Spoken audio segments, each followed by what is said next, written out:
नमस्कार बच्चों। हमारा पाठ कृतिका पुस्तक का पाठ 2 चल रहा है, मेरे संग की औरतें। कल हमने पेज 19 तक पढ़ा था। जो लास्ट में हमने पढ़ा था कि चोर को पकड़ लिया गया और उसे ऐसा सबक सिखाया गया, मार पीट के नहीं, प्यार से, कि उसे अपना बेटा बोलकर और उस बेटा बोलकर वो बातों से इतना आकर्षित हुआ कि उसने चोरी छोड़ दी और खेती करने लगा। चोरी करनी छोड़ दी और खेती करने लगा, सिर्फ बातें सुनकर, मारपीट से नहीं, नानी की बातें सुनकर। जो तरीके से उन्होंने चोर को का चोरी करना जो बुरा धंधा है उसको छुड़वा दिया। आगे पढ़ेंगे पेज 20 से। 15 अगस्त 1947 को जब देश को आज़ादी मिली, या कहना चाहिए जब आज़ादी पाने का जश्न मनाया गया, तो दुर्योग से मैं बीमार थी।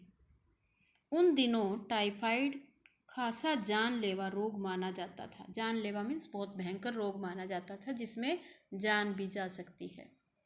इसलिए मेरे तमाम रोने धोने के बावजूद डॉक्टर ने मुझे इंडिया गेट जाकर जश्न में शिरकत करने की इजाज़त नहीं दी, क्योंकि डॉक्टर अपने नाना के परम मित्र, उनसे ज़्यादा नाना थे, इसलिए कि वो ऐसे पक्के मित्र थे कि वो नाना से भी ज़्यादा थे। हमारे पिताजी उनसे भी ज़्यादा, जो बात बात पर सत्ताधारियों से लड़ते भिड़ते फिरते थे, चुप्पी साध गए। मैं बस्तूर रोती कलपती रही। क्या कोई बच्चा इकलौती गुड़िया के टूट जाने पर रोया होगा? मेरी उम्र तब 9 बरस की थी। इतनी छोटी नहीं कि गुड़िया से बहलती, और इतनी बड़ी नहीं कि डॉक्टरी तर्क समझती कि भाई क्यों मना कर रहे हैं, उसको मैं समझ पाती। तंग आकर पिताजी ने मुझे बरदर्स काराम जो उपन्यास पकड़ा दिया। फिर से देखें, उपन्यास का नाम बरदर्स काराम जो उपन्यास पकड़ा दिया। किताबें पढ़ने का मुझे मिराक था। सो जब कुछ देर बाद मैंने देखा कि पिताजी को छोड़कर घर के बाकी सब प्राणी पलायन कर चुके हैं, कि जा चुके हैं, और पिताजी दूसरे कमरे में बैठे अपनी किताब पढ़ रहे थे, तो रोना धोना छोड़कर मैंने भी किताब खोल ली। एक बार शुरू कर लेने पर उसने मुझे इतनी मोहलत नहीं दी कि दोबारा रोना शुरू करूं, कि वो इतनी उसमें मग्न हो गई पढ़ने में, या कोई और काम पकड़ूं। उस वक्त बरदर्स काराम जो मुझे देने में क्या तुक थी, तब मेरी समझ में नहीं आया कि भाई ये किताब मुझे क्यों पकड़ाई गई है। किताब कितनी समझ में आई वह अब तक नहीं जानती, क्योंकि उसके बाद इतनी बार पढ़ी कि सारे पाठ आपस में गड़मड़ हो गए, मिक्स हो गए। गड़मड़ मीन्स मिक्स हो जाना। कितना पहली बार में पल्ले पड़ा, कितना बाद में, कहना मुश्किल है, बता नहीं सकती। पर इतना विश्वास के साथ कह सकती हूँ कि उसका एक अध्याय जो बच्चों पर होने वाले अनाचार अत्याचार पर था, मुझे पहली बार में ही लगभग कंठस्थ हो गया था। उम्र के हर क्यों हो गया था उसे कंठस्थ, क्यों लगा उसे? क्योंकि जिस टाइम उसके हाथ में वो किताब पकड़ाई गई, उस टाइम उसको ऐसा महसूस हो रहा था कि मुझे यहाँ रोक दिया गया है, जाने नहीं दे रहे हैं, तो ये बंधन है मेरे लिए। उम्र के हर पड़ाव पर वह मेरे साथ रहा और मेरे लेखन के एक महत्वपूर्ण भाग को प्रभावित करता रहा। उसी को आधार बनाकर मैं लिखती रही।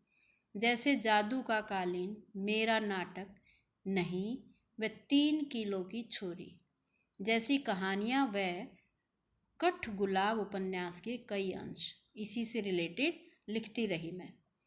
माँ जी की मन्नत का असर रहा होगा कि मैं ही नहीं, मेरी चारों बहनें भी लड़की होने के नाते किसी हीन भावना का शिकार नहीं हुई, अपने आप को कमज़ोर नहीं समझा, हीनता नहीं आई उनमें। नानी माँ और परदादी की परंपरा बरकरार रखते हुए लीक पर चलने से भी इनकार किए रहीं। पहली लड़की जिसके लिए मन्नत मांगी गई थी वह मैं नहीं, मेरी बड़ी बहन मंजुल भगत थी। अब ये नाम ध्यान से देखेंगे। उसकी बड़ी बहन का क्या नाम? मंजुल भगत। लेखिका की बड़ी बहन मंजुल भगत। घर का नाम था रानी, बाहर का मंजुल। लेखिका अवतार हुआ मंजुल भगत। लेखिका ने उसको नाम दिया मंजुल भगत, क्योंकि लिखना शादी के बाद शुरू किया और अपना नाम बदलकर पति का ग्रहण करने में कोई हीन भावना आड़े नहीं आई, इसलिए पैदाइशी जैन नाम छोड़ भगत बनी। दूसरे नंबर पर मैं थी। घर का नाम उमा, बाहर का मृदुला। मैंने भी शादी के बाद लिखना शुरू किया, सो बतौर लेखिका नाम चला मृदुला गर्ग। मुझे याद है जब हमने लिखना शुरू किया उससे कुछ पहले नारीवाद का चलन हुआ था। शादी के बाद नाम न बदलने का रिवाज उसी ने चलाया था। नारीवाद जो चलन चला था, उससे कुछ पहले नारीवाद का चलन हुआ था। शादी के बाद नाम न बदलने का रिवाज, ध्यान से देखेंगे किससे चला था शादी के बाद नाम न बदलने का, इसलिए मैं इस लाइन को रिपीट कर रही हूँ, 2 बार पढ़ लिया है मैंने। नारीवाद का चलन हुआ था, शादी के बाद नाम न बदलने का रिवाज उसी ने चलाया था।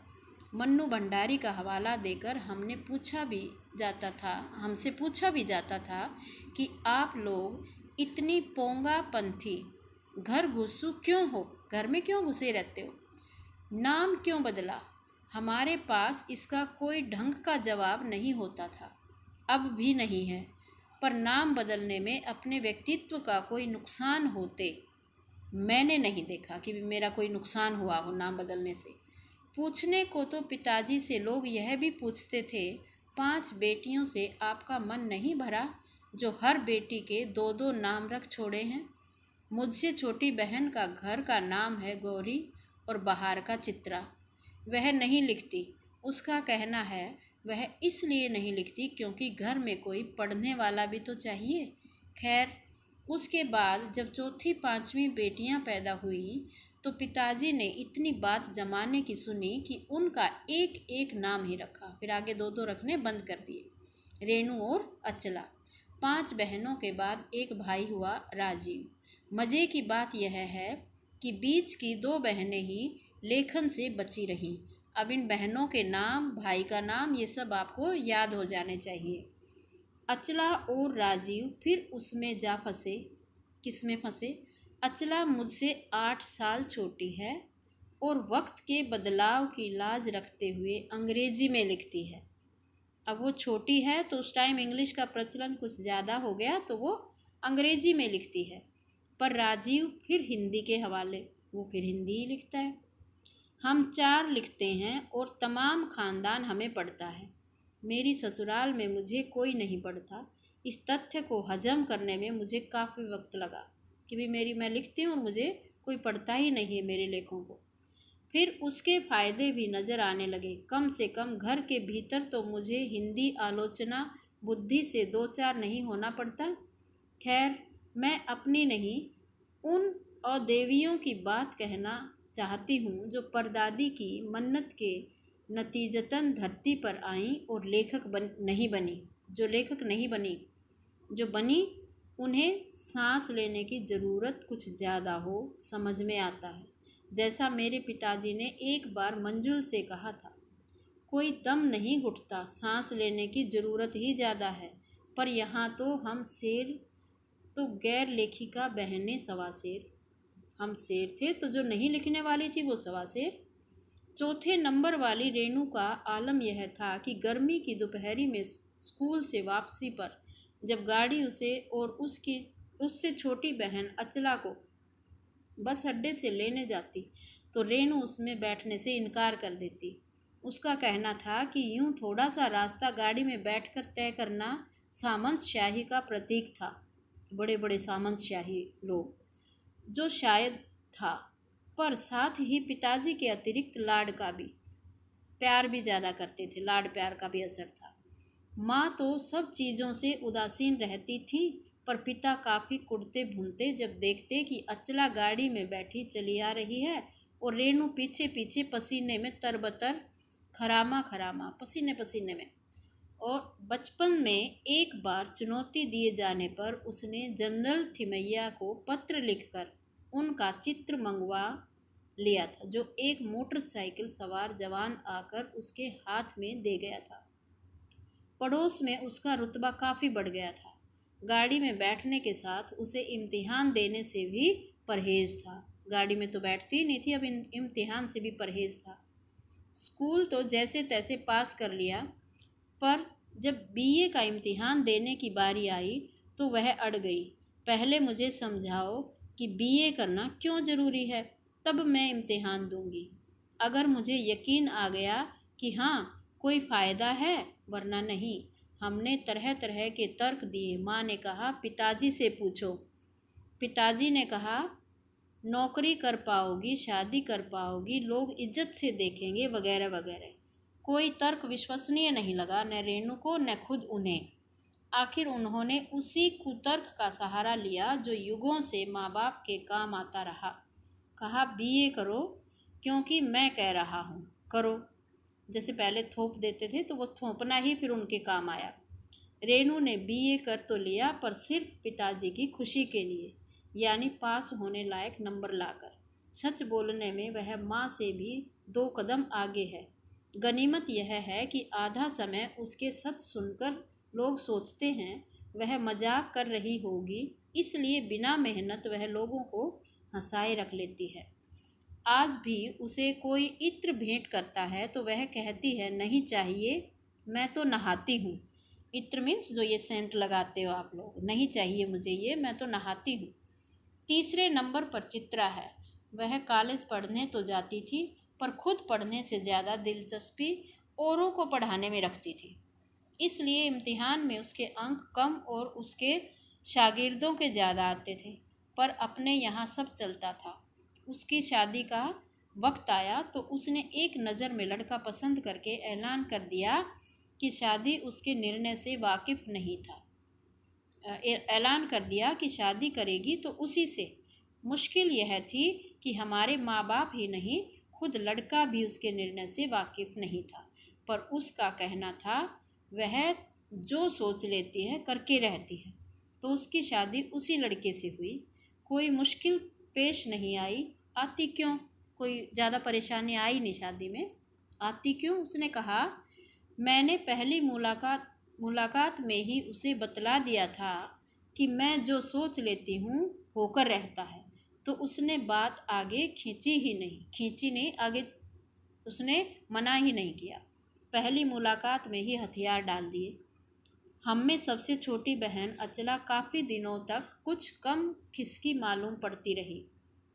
पिताजी का कहा मानकर पहले अर्थशास्त्र किया, फिर पत्रकारिता में दाखिला लिया, ढंग से पढ़ाई की, पास हुई, फिर पिता की पसंद से शादी भी कर ली। पर उसके आगे लीक पर नहीं चल पाई, उसी लाइन पे नहीं चल पाई। वो घर बार में मन ज़्यादा रचा नहीं, और मंजुल और मेरी तरह उम्र के 30 बरस पार करते ही लिखने का रोग लगा लिया। बस उसका मन वहाँ इतना लगा नहीं तो लिखने की आदत डाल ली। एक बार हम में एक ही रही। घर बार को परंपरागत तरीके से हमने भले न चलाया हो, उसे तोड़ा ही नहीं।